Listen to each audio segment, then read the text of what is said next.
लोकसभेच्या पावसाळी अधिवेशनाची गोंधळाच्या वातावरणात आज सांगता झाली आहे। या अधिवेशनाच्या संपूर्ण कालावधी दरम्यान मोदी सरकार कधी नव्हे ते बॅकफूटवर आल्याचं दिसलं। त्यातच शेवटच्या दिवशीही मल्लिकार्जुन खरगेंच्या एका आरोपानं सरकारची पुरती अडचण केली। आपण पाहूयात एक स्पेशल रिपोर्ट। मैं लड़ने की शक्ति है, मैं लड़ता हूं।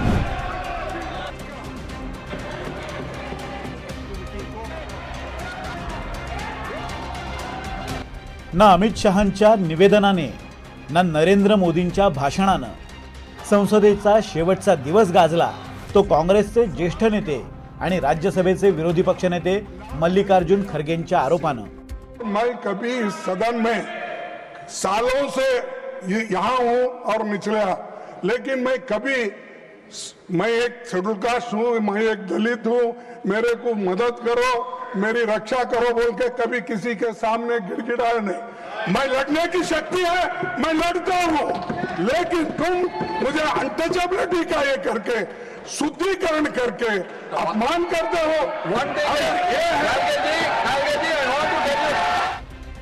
तब्बल 3.5 आठवडे चाललेल्या अधिवेशनाची सांगताही प्रचंड गोंधळानं होईल अशीच शक्यता होती आणि अगदी त्या अपेक्षेनुसारच संसदेच्या अधिवेशनाची सांगता झाली।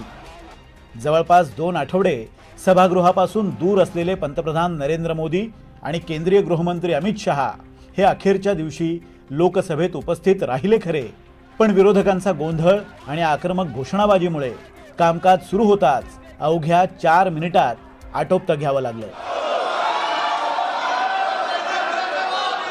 सदन की कार्रवाई अनिश्चित काल के लिए स्थगित की जाती है। तर तिकडे राज्यसभेतही विरोधकांचा नूर काहीतरी वेगळाच होता। राज्यसभेत कामकाज सुरू होताच विरोधी पक्षनेते आणि काँग्रेसचे अध्यक्ष असलेल्या खरगेंनी आक्रमकपणे एक वेगळाच मुद्दा मांडला। उत्तराखंडच्या हल्द्वानीमधील रामलीला मैदानावर शनिवारी 8 ऑगस्ट रोजी काँग्रेस अध्यक्ष मल्लिकार्जुन खरगेंची मोठी सभा पार पडली। पण खरगेंनी ज्या रामलीला मैदानावर सभा घेतली होती त्या सभास्थळावर कथित शुद्धीकरण विधी झाल्याचा एक व्हिडिओ समोर आला। श्रीराम सेनेशी संबंधित काही कार्यकर्त्यांनी हवन करून मंचाचं शुद्धीकरण केल्याचा आरोप उत्तराखंड काँग्रेसनं केलाय। खरगे हे दलित समाजातून आलेले नेते असल्यानं हे शुद्धीकरण झाल्याचा काँग्रेसचा आरोप आहे। हा मुद्दा स्वतः मल्लिकार्जुन खरगेंनीच राज्यसभेत उद्विग्नपणे मांडला। आपल्या सभेनंतर त्या जागी शुद्धीकरण करणं हा फक्त आपला अपमान नसून संपूर्ण दलित समाजाचा अपमान असल्याचा आरोप त्यांनी केला। त्यांच्या या आरोपावर सावध झालेल्या केंद्र सरकारच्या वतीनं नड्डांनी बाजू सावरण्याचा प्रयत्न केला, तर सभापती CP राधाकृष्णन यांनी कठोर भूमिका घेत संपूर्ण प्रकरणाच्या चौकशीचे निर्देश दिले।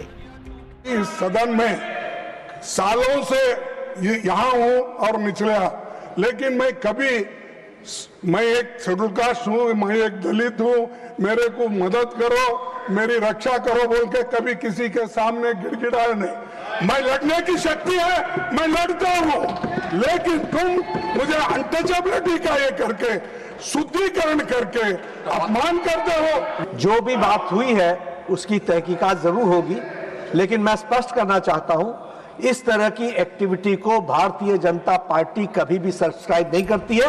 मैं भर्त्सना करता हूं और मैं भर्त्सना भी करता हूं और राष्ट्रीय अध्यक्ष जी इसको गहराई से देखेंगे भी, लेकिन आपकी भावनाओं को जो ठेस पहुंची है वो सच में हम सबके लिए खेद का विषय है। Untouchability is not a sin. There is no sin in this world. We all condemn, irrespective of our party, irrespective of our ideology, irrespective of anything, we all condemn untouchability and we all are purified. There is no need for anyone to purify us again and again.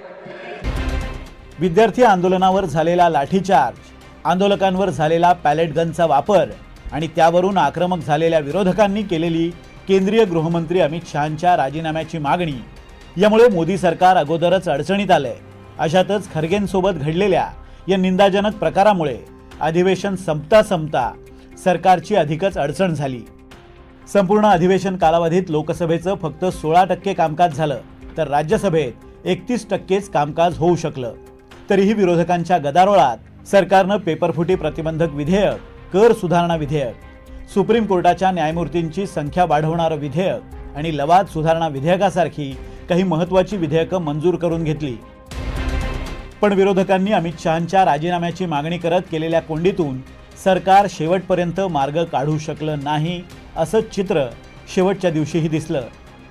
आज आए हैं वंदे मातरम गाने के लिए, आज आए हैं. पूरा session चला है, ना प्रधानमंत्री जी आए ना गृह मंत्री जी आए, तो कैसे चलेगा फिर ये लोकतंत्र और ये पार्लियामेंट? तो आने को तैयारी नहीं ना, जब खुद ही प्राइम मिनिस्टर कदम नहीं रख रहे हैं, होम मिनिस्टर कदम नहीं रख रहे, और मैं अंदर था, मैं सुन रहा था.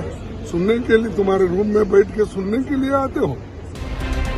संसदेच्या या अधिवेशनात खरं तर भाजपनं प्रतिष्ठेचा विषय केलेलं मतदारसंघ पुनर्रचना विधेयक आणि वादग्रस्त ठरलेलं परदेशी चलन विनिमय कायदा विधेयक मंजूर करण्याची रणनीती मोदी सरकारनं आखली होती.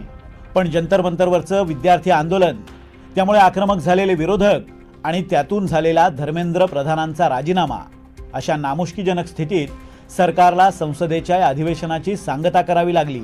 हे कमी होतं की काय, तर खरगेंच्या शुद्धीकरणाच्या आरोपांची नवी डोकेदुखी सरकारसमोर निर्माण झाली आहे. रामराजे शिंदे, NDTV मराठी, नवी दिल्ली.